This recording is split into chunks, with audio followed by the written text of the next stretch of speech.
He actually cares for these Earth people. Like pets? I suppose so. So for anyone not as familiar with me, Mr. Dragonbeard, my background in real life is I was a Christian, probably for about 25 years at the beginning of my life, a bit more conservative, went to university, became more of a spiritual person, if you will, wishy-washy, and more of a liberal. Then I had to become a worker, and so I became more grounded, and because of that, I ended up becoming non-religious, atheist, and I don't put my chips into either the left or the right camp. I take every issue case by case, which is what I recommend. And, you know, over time, friends that I've had on the left, unlike the Christian people that I knew in the past, they were far more likely to scream at me whenever I questioned their dogma. And believe it or not, the atheist community, it was torn apart from inside because it had exactly that. It adopted all these different beliefs and things that you had to agree with, or else you were attacked, you were shunned.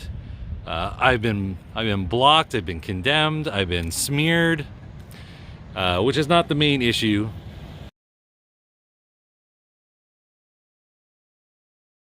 For people that don't know, in Canada we had, I think it's 4 different churches burned in a week because in our past, the government, which is never blamed by my lefty atheist friends, the government arranged for churches to take children that were Native Canadians that were taken from their families and put into these schools called residential schools, and there was a lot of harm that happened there, a lot of terrible things, and they're finding mass graves of children, and so this is big news, and it is terrible, and it is newsworthy, and it's something for us to remember about our past and learn from, but not to these people. Burning churches, vandalism, threats against Christians. And what did I see on social media from these so-called humanists, these so-called morally superior and reasonable people that aren't stooping to religion? Praising the arson, laughing at the idea that these people might get burned, mocking anyone that was opposed to it. And they know exactly what they're doing, and they mean it. These are the poisonous seeds that destroyed a community or multiple communities. And it's disgusting. There are atheists like myself who are opposed to this, who are decent human beings. But, you know, when you are part of a group, I've learned this multiple times, there's a tendency to assume that you know these people. You know what you can expect from them, that you can count on them. This is not always the case. You shouldn't assume.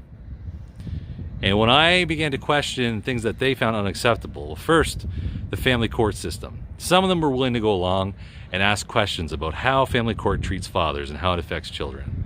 But the moment I questioned this vast belief system they have that is unbelievably extraordinary in their claims about man-made global climate change disaster and annihilation, the moment I mildly questioned one aspect of this dogma, you know, wouldn't go along with one tenet, man, I started getting shrieks and screams and ultimatums. This is from people who call themselves my friends. Can you imagine what the rest of them are like who don't even know me or care about me? I don't need the approval of any group or any set of peers. I'm interested in the truth. And they should have known that, because my background isn't I just hate religion. It was because I questioned it. And I question everything. So whether you're out there and you are a person of faith or you're a person that is not of faith, the one thing you should be is honest to yourself.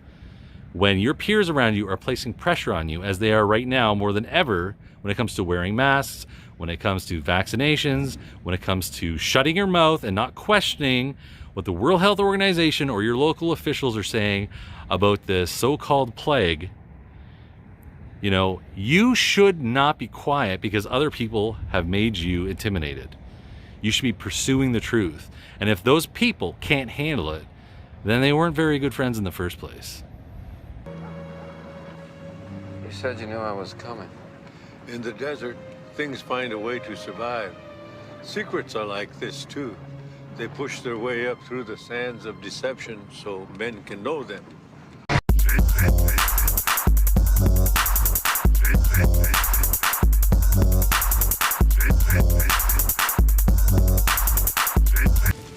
There is an ancient Indian saying that something lives only as long as the last person who remembers it. My people have come to trust memory over history.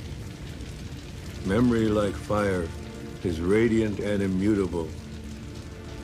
While history serves only those who seek to control it, those who would douse the flame of memory in order to put out the dangerous fire of truth. Beware these men, for they are dangerous themselves and unwise. Their false history is written in the blood of those who might remember and of those who seek the truth.